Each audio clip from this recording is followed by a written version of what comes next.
Ayoka, vous êtes les bienvenus à la chaîne École de Sagesse. Je m'appelle Loza, je suis originaire du Cameroun. La signification de mon prénom est Pierre Précieuse. Je présente l'émission Les élites africaines. Cette émission a pour but premièrement de rendre visibles les élites africaines résidant aussi bien en Afrique qu'à l'étranger et deuxièmement à renforcer la confiance en soi du peuple noir. C'est une méthode didactique pour contrecarrer l'un des objectifs du colonialisme qui consiste à faire croire aux peuples colonisés qu'ils ne sont ni civilisés, ni intelligents, etc. Le peuple noir doit connaître et révaloriser ses propres génies qui ont révolutionné le monde avec leurs idées et leurs œuvres. Ces élites africaines sont les modèles et la fierté du peuple noir.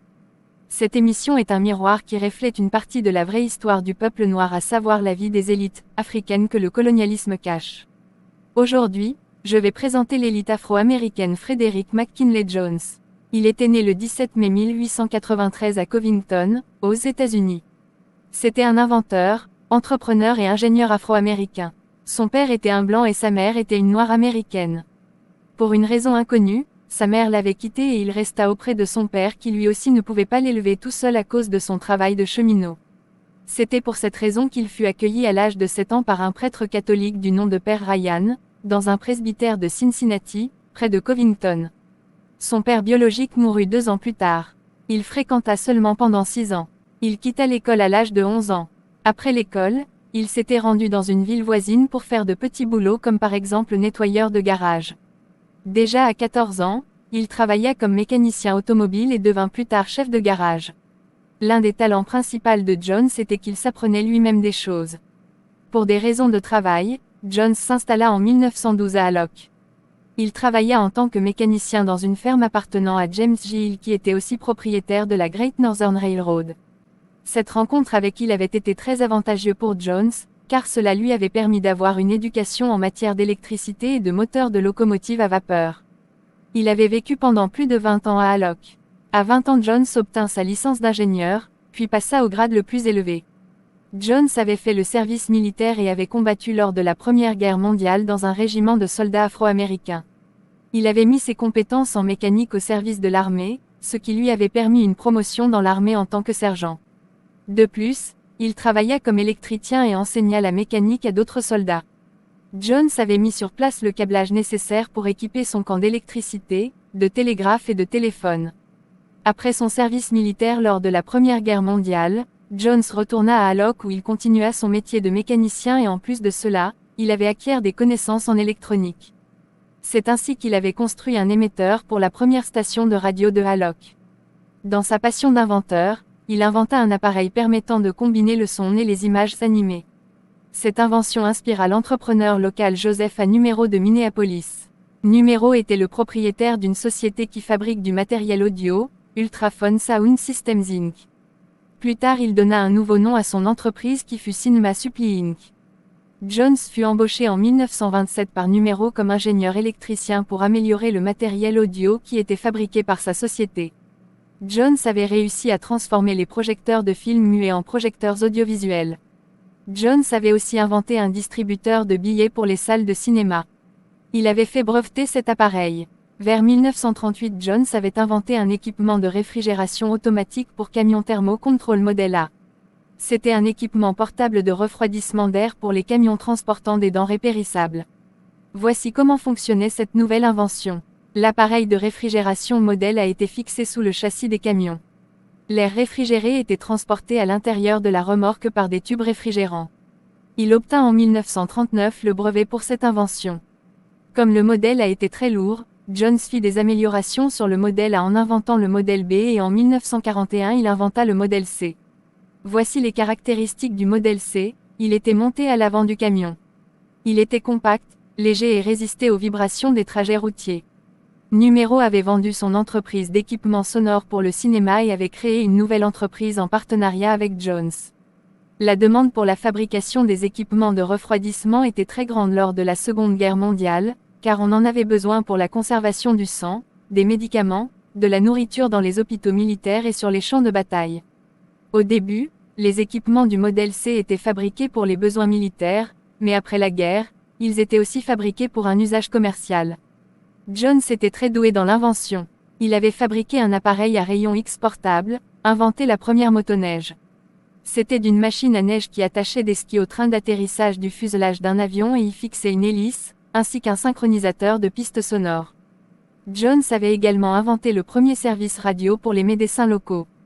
Jones était décédé le 21 février 1961 à l'âge de 67 ans à Minneapolis, aux États-Unis. Voici quelques-unes des positives compétences de l'élite afro-américaine Frederick McKinley Jones que le peuple noir devrait imiter. Il avait un bon œil pour observer la vie quotidienne, il était très intelligent pour mener des réflexions sur certains problèmes quotidiens, il était très ambitieux et confiant en lui-même malgré le racisme des Blancs, il avait pris conscience de ses talents et les avait mis en valeur, il avait de grands objectifs sur lesquels il était concentré, il était très courageux et tenait ferme devant l'adversité, il avait fait ses inventions en se basant sur les problèmes quotidiens et pour aider l'humanité, il ne s'était pas laissé abattre par l'enfance difficile qu'il avait eue. L'émission est presque terminée. Cette émission enseigne une autre facette de la vraie histoire du peuple noir. Un exemple de cette facette est l'élite afro-américaine Frederick McKinley Jones dont les inventions ont contribué à une révolution technologique et au bien-être de l'humanité. Le colonialisme a toujours présenté le peuple noir comme étant un sous-peuple sans intelligence alors que le monde est influencé par les connaissances et valeurs culturelles africaines. Par conséquent, le colonialisme est un instrument de désinformation dont l'un des objectifs principaux est de déformer par différentes stratégies l'histoire du peuple noir. Ces stratégies sont par exemple l'école, la politique, les médias, les religions importées, etc. Pour clôturer, je vous présente mes meilleurs vœux pour cette semaine à travers une photo de soupe aux petits pois et légumes, puis cette citation de l'anticolonialiste feu président ghanéen Kwame Nkrumah.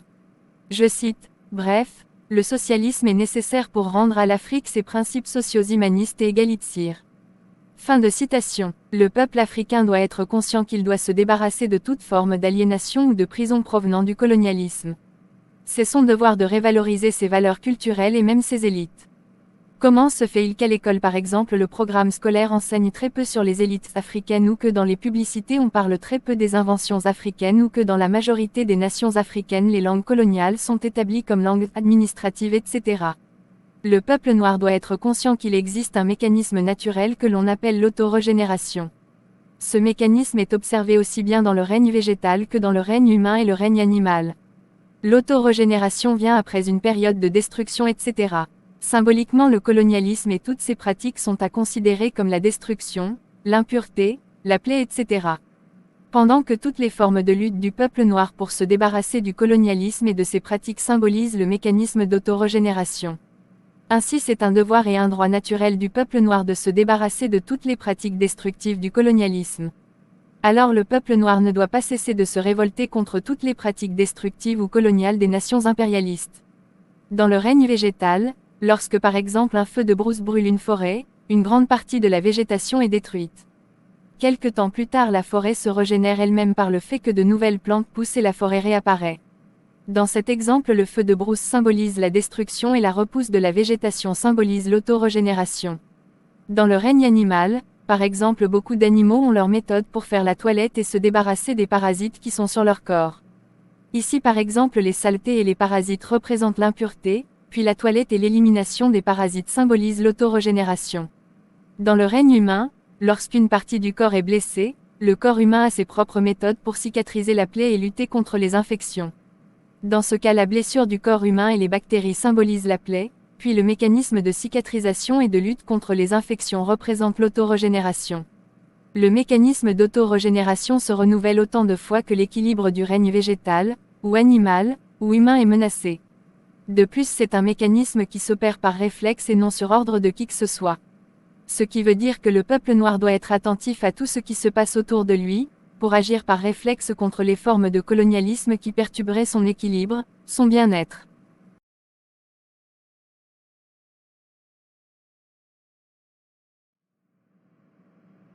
Très chers abonnés, merci pour votre attention et veuillez partager cette vidéo au maximum à vos contacts pour l'instruction de plusieurs. Akun Manu, au revoir.